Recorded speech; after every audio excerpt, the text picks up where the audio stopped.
Good morning, everybody. It's Tuesday. It's 10 o'clock. It's beautiful outside.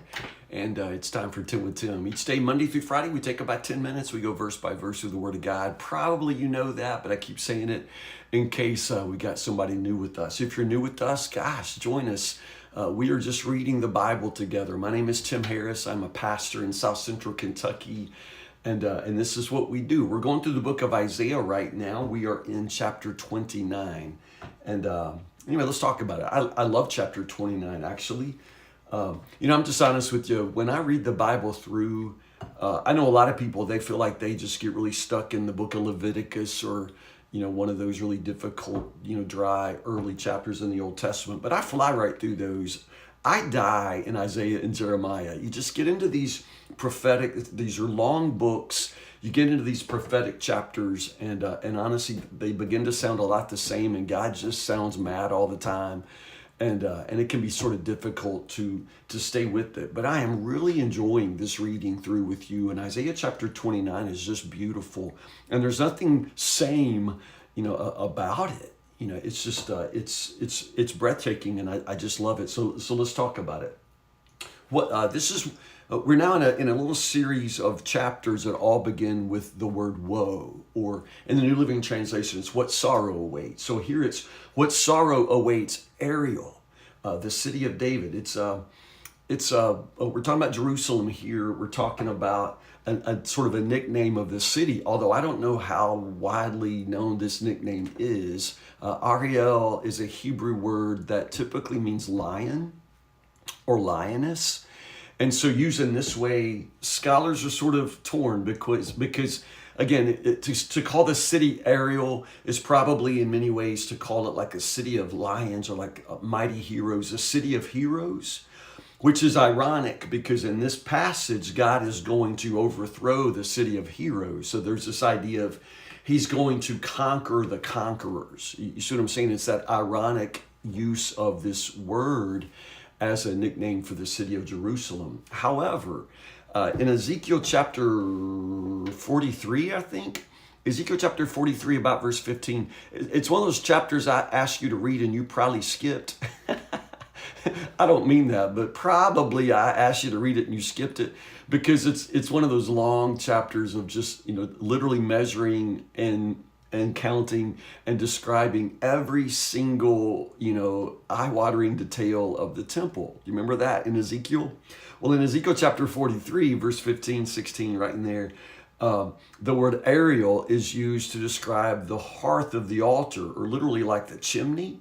So we're talking about the altar for burnt offerings, and this is the hearth or the chimney where the smoke would rise up. So that word Ariel has these two very distinctive uses, either lion or lioness, or like, hero, or, hearth, like chimney, like altar hearth. And it's like, what? When you get to this chapter 29 and this word is used so importantly to talk about Jerusalem, it's like, well, which is it? Is it like city of heroes, conquerors, mighty lion, lionesses, or is it the altar hearth? And New Living Translation obviously goes toward the altar hearth, and it sort of adds a few too many words for me. I don't think this is a great translation when it says, Jerusalem will become what her name Ariel means, an altar covered with blood. Well, that's a whole lot more words than the Hebrew uses. It just means, in the Hebrew, it just says Jerusalem's going to become Ariel. It's like, well, what are you talking about? What do you mean? So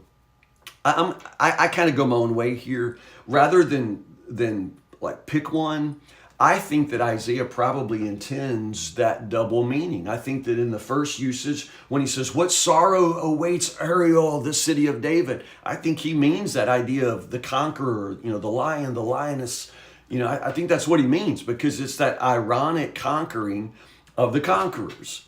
But at the same time, in verse 2, when he says, and the city is going to become Ariel, an altar of blood, I think that's intended. I think he's playing on the words because Isaiah is a rather, sometimes just very, direct and violent language, but at the same time, he's very erudite and adept with language. And I think it's fully within his, sort of poetic, art to play on the word that way. So that's kind of mean. I've talked way too long about that. But anyway, that message about Jerusalem there.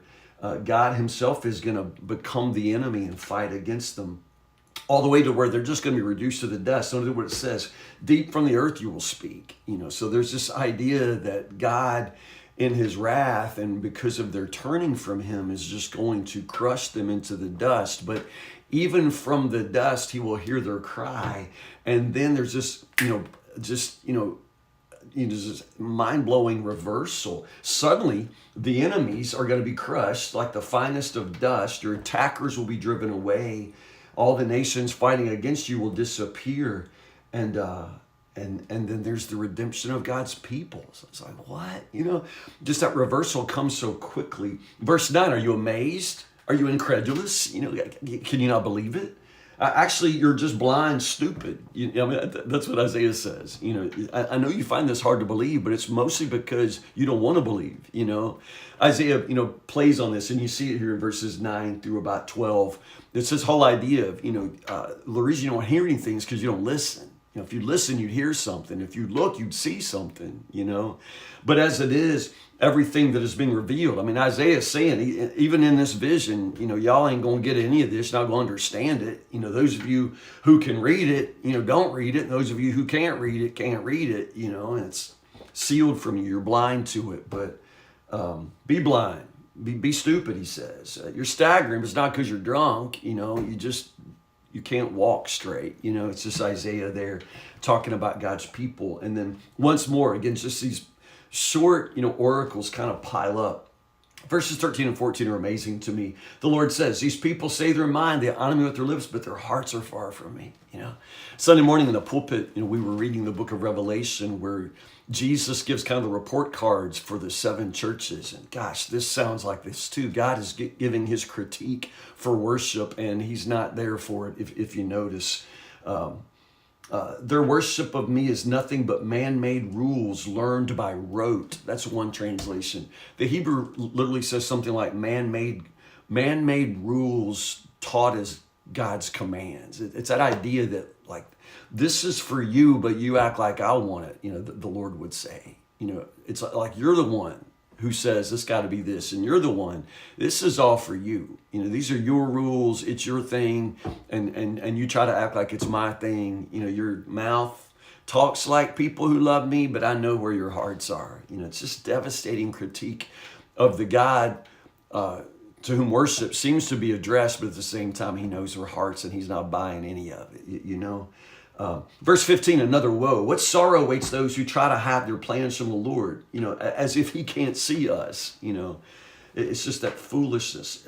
It's like the created thing, the pot that says, I think I probably am smarter than the potter, but you're just the clay, Isaiah playing all these themes of the way we are, the way we begin to act like God is a fool and we can pull this over. Like he'll fall for the same little, charade that we fool everybody else with. It's just devastating. But then again, soon, and it won't be long, the day the deaf will hear words read from a book, the blind will see through all the gloom and darkness, the humble will be filled with fresh joy from the Lord. Isaiah, he just can't do it for long. He paints this dark picture, but then all of a sudden, man, light shines through. Isaiah just always flips and goes back to, but then the day is coming and it's all going to turn around. God's going to redeem his people.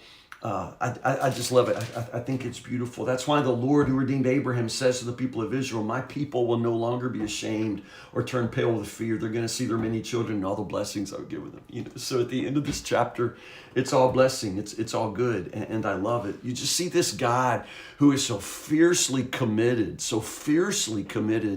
to blessing and redeeming his people. And despite their sin, their blindness, their stupidity, he is still going to do good and bless them. I love it.